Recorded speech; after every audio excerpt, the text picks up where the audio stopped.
బోడే రామచంద్ర యాదవ్ సారథ్యంలో BCY party నేతృత్వంలో BC సింహ గర్జన.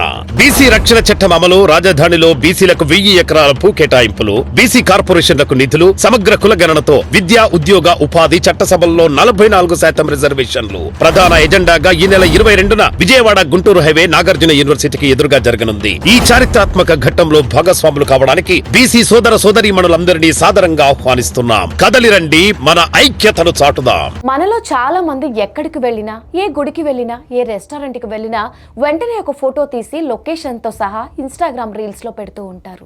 ఇది చాలా కామన్. కానీ మీరు సరదా కోసం పెట్టే ఆ ఒక్క రీల్ మీ ప్రాణాలు తీస్తుందని ఎప్పుడైనా ఊహించారా? హైదరాబాద్ వనస్థలిపురంలో బుధవారం జరిగిన ఒక గర్భిణీ హత్య ఇప్పుడు రాష్ట్ర వ్యాప్తంగా సంచలనం సృష్టిస్తోంది.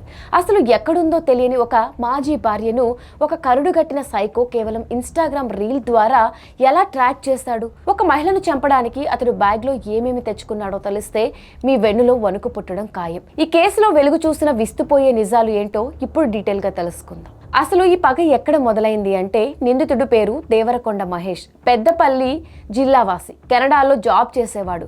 హత్యకు గురైన బాధితురాలి పేరు సునీత, ఆమెది మహారాష్ట్ర. వీరిద్దరికి 10 ఏళ్ల క్రితమే పరిచయం, ప్రేమ ఏర్పడింది. ఆ ప్రేమ కాస్త 2022 ఏప్రిల్లో పెళ్లి పీటలెక్కింది. పెళ్లయ్యాక మహేష్ కూడా కెనడా వెళ్లిపోయాడు. వీసా రాకపోవడంతో సునీత ఇక్కడే ఉండిపోయింది. దూరం పెరగడంతో ఇద్దరి మధ్య అనుమానాలు, ఫోన్ కాల్స్ లో గొడవలు మొదలయ్యాయి. ఎలాగోలా 2023 అక్టోబర్లో సునీత కూడా కెనడా వెళ్లిపోయింది. కానీ అక్కడ వీళ్ల గొడవలు పీక్స్ కి చేరాయి. దీంతో సునీత ఇండియాకు తిరిగి వచ్చేసింది. మహేష్ తో పాటు అతడి తల్లిదండ్రుల మీద కూడా గృహహింస కేసు పెట్టింది. ఇక్కడే మహేష్ లో పగ రగిలింది. సునీత పెట్టిన కేసుల వల్ల పోలీసులు మహేష్ కి లుకౌట్ నోటీసులు ఇచ్చారు. అతడి కెనడా వీసాను రిజెక్ట్ అయింది. ఇదే టెన్షన్ లో మహేష్ తల్లి కూడా మరణించారు. దీనంతటికీ కారణం సునీతనే అని మహేష్ ఫిక్స్ అయ్యాడు. చట్టాలను వాడుకుని తన జీవితాన్ని, కెరియర్ ని నాశనం చేస్తుందని రగిలిపోయాడు.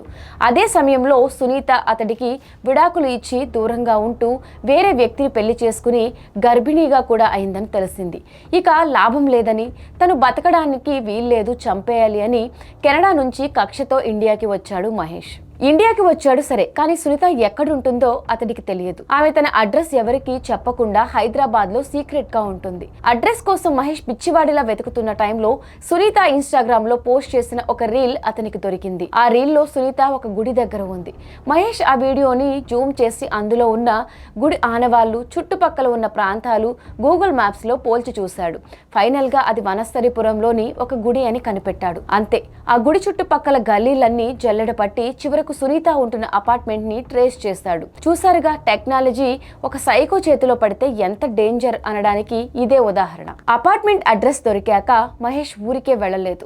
ఒక పక్క సైకో కిల్లర్ లా ప్లాన్ చేశాడు. ఆన్లైన్ లో ఒక పెద్ద కత్తి మరియు విద్యుత్ రంపం ఆర్డర్ చేసి తెప్పించుకున్నాడు. ఒకవేళ సునీత తలుపులు వేసుకుంటే ఆ రంపంతో డోర్ కోసుకుని మరీ లోపలికి వెళ్లాలని ప్లాన్ చేశాడు. అంతేకాదు, ఎవరైనా అడ్డు వస్తే తగలబెట్టడానికి ఒక పెట్రోల్ డబ్బా కూడా బ్యాగ్ లో పెట్టుకున్నాడు.